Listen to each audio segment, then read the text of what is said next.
So it's safe to say it's been a little while since I've uploaded anything new. Oh Lord.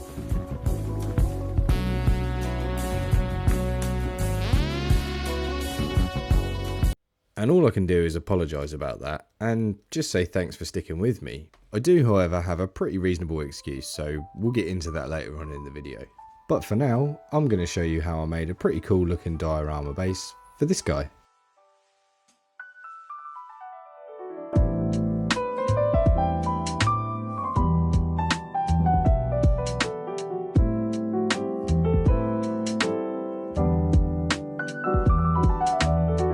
So when I asked my 3-year-old daughter what I should make next for the channel, she just said, "Daddy, giraffe." And because I'm the kind of dad that gives his little girl everything she wants, I got to work getting this guy printed and finding him an appropriate base that he could call home. And to mix it up a little, this time I decided to go with this natural wooden pine slice. I don't really know why, it just sort of felt right for the setting. Which hopefully is going to be the giraffe in its natural habitat, so on an African savanna, with a small body of water maybe, and a nice big acacia tree, in case he gets hungry. But the first thing I needed to do was to create a simple template. Because this base is a bit of an awkward shape and it doesn't really have any flat sides, I needed to get the shape of my foam pretty spot on before gluing it in place, and using a little bit of wax paper to make a template is the easiest way to do it. So once I had the packing foam all cut to the correct size, and I'd made a few adjustments here and there using the hot wire tools, I used a good amount of wood glue to make sure that foam was going to be locked firmly in place.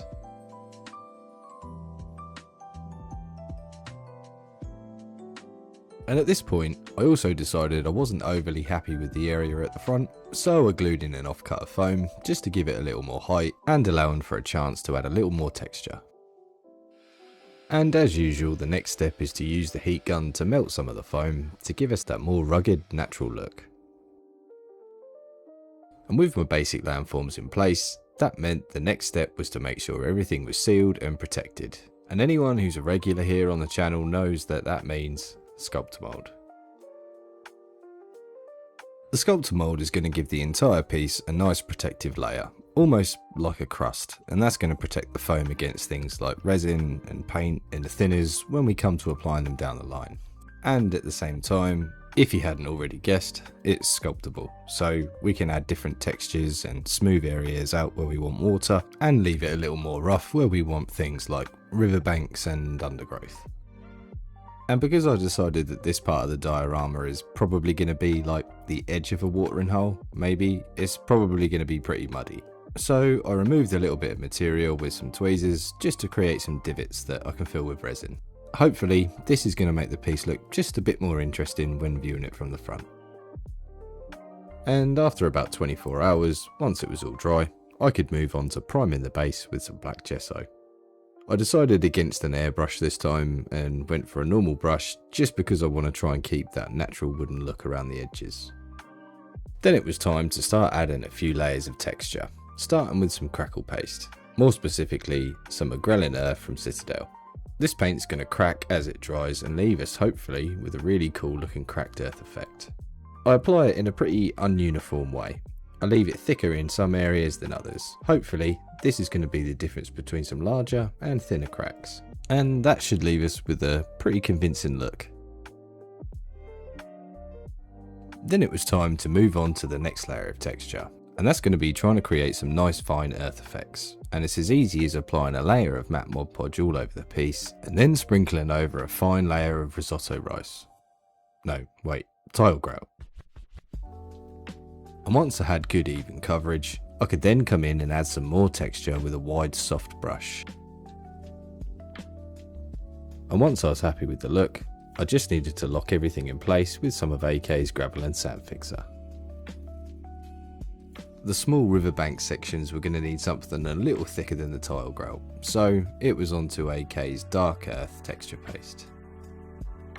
And while the texture paste is still wet, I can then sprinkle over some dirt from my garden for that more natural look. And because it's always better to be safe than sorry, I added another layer of gravel and sand fixer. And once all of those layers had finally dried, I could then set to work adding some static grass, but this time I'm going to be using something I've never used before. and that's a flock box. Flock boxes work in the same way as a static grass applicator.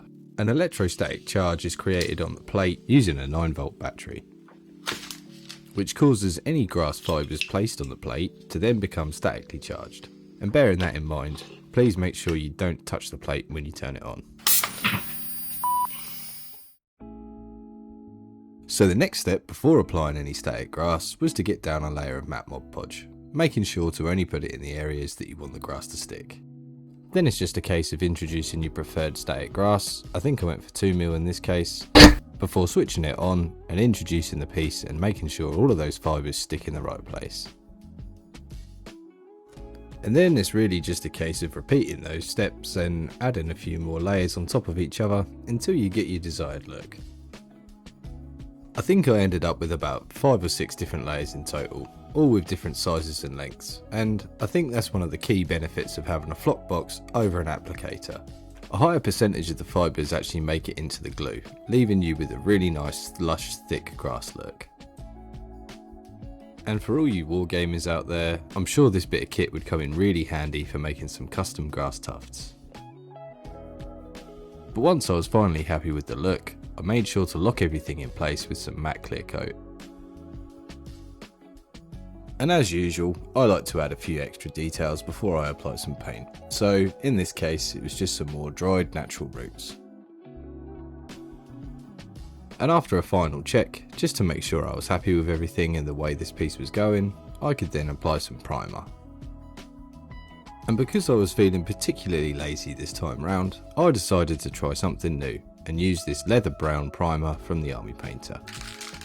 I know it's supposed to be used for priming miniatures, but I'm pretty sure it'll do a good job of terrain too. And once the primer was all dry, I could then finally start building up some layers of colour, starting out with the grass. I first applied a few sandy tones to the majority of the grass, kind of acting as like my undertone layer. I could then come in with a few different green and yellow tones. I tried to make it look as though the grass that was closer to the water's edge was maybe a little healthier than the rest, just because naturally I guess it would have that little bit more access to moisture. And after blending those two different tones together with some warmer sandy colours, I could then make a start on applying some flat earth to the rest of the ground textures. And in no time at all, that was all my base coats in place, and then I could turn my attention to trying to create that muddy riverbank that we talked about. And to do that, I'm going to mix up my own textured terrain paste. I'm going to use some of Vallejo's dark earth texture paste, and I'm going to mix it with a whole bunch of tile grout. I added enough tile grout to get to the point where it was really hard to mix. I want the consistency of this paste to be really loose, like almost to a point where it's crumbly. This is going to help it keep a little bit more body when I apply it to the base. Basically, it just means it's a little easier for me to move around and achieve that muddy look that I'm after. And because tile grout is a cement based product, all I needed to do was add a little bit of water to activate it and move it around until I had a look that I was happy with. And I also added some diluted PVA just to err on the side of caution. I'd like to think it'd be okay without it, but you never know. And once that had all had some time to fully dry, I then moved on to blending all of the earth textures together. I mainly used a combination of olive drab along with a few khaki colours, making sure to keep the muddy areas darker and concentrating the lighter tones on the highest points of the riverbank. And the next step was to add a couple of different enamel effects from AK. I started with a pretty heavy layer of the fresh mud effect, just to make sure I got it into all of the nooks and crannies. Then I could use a little bit of enamel thinner to try and achieve a little bit more of a natural look, and I could also use it to blend the other enamel effects together, and try and make it all look as seamless as possible. I also decided to mix up a quick burnt umber oil wash for the rest of the groundwork. It does always tend to look a little bit harsh at this point, but once it's dry, you get a pretty convincing look. All I had to do was give all of the high points a quick dry brush, and everything started to fall into place. I finished off the muddy patch with a quick coat of gloss varnish and another round of dry brushing, and this is what I was left with. And for my first attempt at mud, I don't think it's too bad. It'll do the job. But before I could move on to the Acacia Tree, there was just about enough time for a little bit of resin. So I mixed up my go-to Ink Lab 2-part epoxy and added a few drops of olive drab, just to try and get that nice muddy water effect. Then I could start dropping the resin into a few select places with an old pipette. And I tried not to go too far and overboard with this look, just because I wanted some of that mud effect to show through. And while the resin took some time to dry, I could get started on the tree.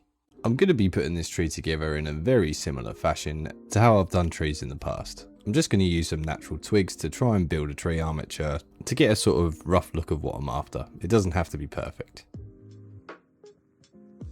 It's just a case of drilling a few holes and pinning a few branches into place using a few drops of super glue until I've got a look that I'm happy with. I did have to make a few adjustments with an X-Acto and some clippers, but all in all, this step probably took me about 15 minutes.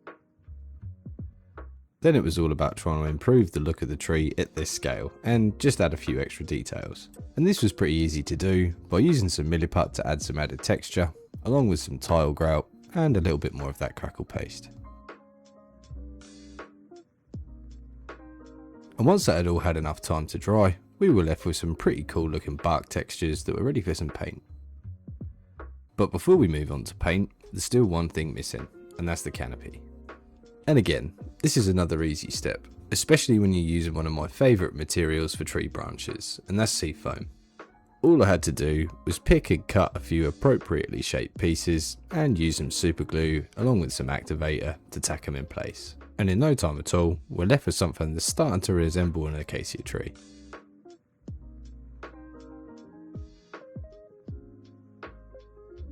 And after a quick coat of that leather brown primer from the army painter, I could get started on the paint job. And I tried to keep things nice and simple. I started out by dry brushing all of the bark textures with some Iraqi sand.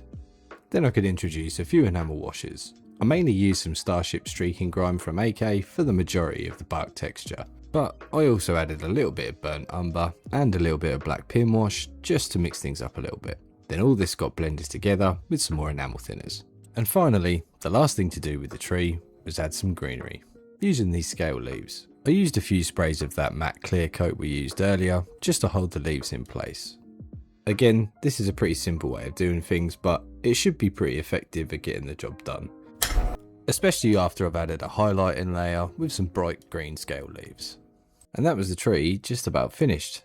And unfortunately for the tree, and the rest of this diorama, this is where I had to put things on hold. And that's because since having our second child, we decided it might be a good idea to move house. So we bought somewhere a bit bigger. But that did mean I had to lose my workshop. But it's okay, because I want to keep making videos for you guys, I built a new one.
And it may have taken me a while, well, probably about 5 months now, just doing bits and pieces where I can, between working and being a dad and building furniture, laying patios, but hey, we got there in the end. And like I said, I do apologise, but hopefully we're back to normal now and regular videos can continue. And all I really needed to do with this piece was paint the giraffe, but first, a very important research trip.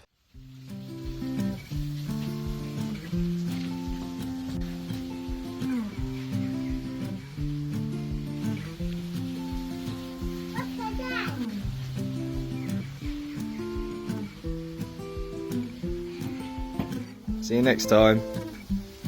Bye. So, with a decent amount of reference material and a couple of happy kids, I could finally load up the airbrush and get on with some painting. And like with all of my builds, this is always the bit I dread the most. And as usual, I just decided to jump in head first. So after a quick coat of primer, I then went ahead and applied my base coat with some Corpse Pale from the Army Painter. And to try and build up a bit of a gradient in the colour, I also used some Banshee Brown from the Army Painter and sprayed it in a top-down motion. Then the next step was going to be how on earth I was going to figure out how to paint giraffe spots. And I had a few different ideas, like maybe I could use the airbrush with a stencil, but to me that felt a little more complicated than it had to be, so I decided why not try and paint them by hand. And I think this was just another classic case of way overthinking something, because it actually wasn't as difficult as I thought it would be. I just needed to figure out a good workflow, so I tried to keep an equal amount of space in between each spot, and as I got further down the legs and higher up the neck, I just made sure all the spots were a little smaller than the one that came before it. I then gave the spots a bit of variation by wet blending in a little bit of a darker brown. And after a little bit more airbrush work just to create some shadows and make everything look that little bit softer, I could move on to the finer details. And this step was all about washes and dry brushing. I applied a couple of different washes around the darkest areas like the tail, the knees, and mainly the face. Then I concentrated on dry brushing the highest points, using those two original base coats of Banshee Brown and Corpse Pale. And then it was time to seal everything, and because this was looking a little bit flat, I decided to mix up a satin varnish. And this is easy enough to do, you just need to use equal amounts gloss to matte varnish, and just a little bit thinner. And with the giraffe finished and set aside to dry for a little while, I decided to add a few final details to the base. I used a few pieces from my Diorama presser paste stash just to create some more shrubs and bushes, and give everything a little bit of a colour variation. I just used a few drops of super glue to hold the Toloxus down permanently in place. And the last job on the list was to fix the giraffe in place on his new home.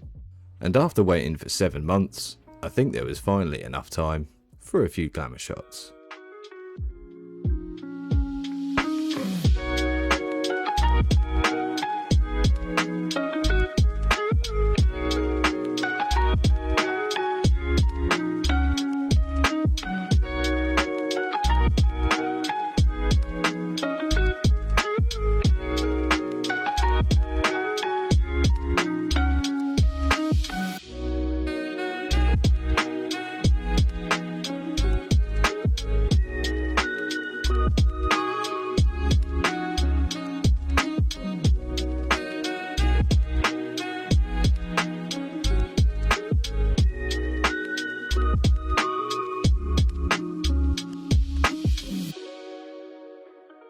And that's about it for this video, and I gotta be honest, it feels pretty good to be back out in the workshop and getting something made.